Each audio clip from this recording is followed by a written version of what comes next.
le 100e anniversaire du Parti communiste chinois célébré en ce début de mois de juillet 2021,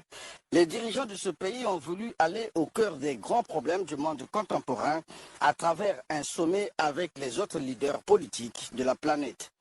Unique chef d'État de l'Afrique francophone subsaharienne, invité à ce grand rendez-vous historique, Denis Sassou Nguesso a donc pris une part active ce mardi à ce sommet par visioconférence.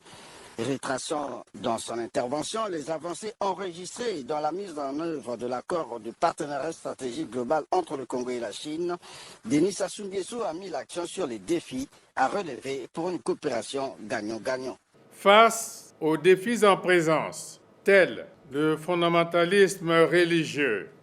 le terrorisme, la mondialisation, l'unilatéralisme, la pauvreté ou l'urgence climatique, tous les pays doivent se mobiliser en faveur d'une véritable dynamique de solidarité et de progrès.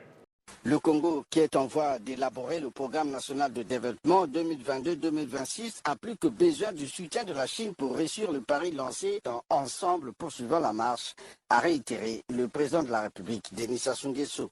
C'est ici le lieu de réaffirmer, une fois de plus, notre détermination à consolider davantage nos relations d'amitié et de coopération avec la Chine, à travers une coordination efficace de notre partenariat stratégique global, de nos efforts communs pour la prospérité de nos deux peuples.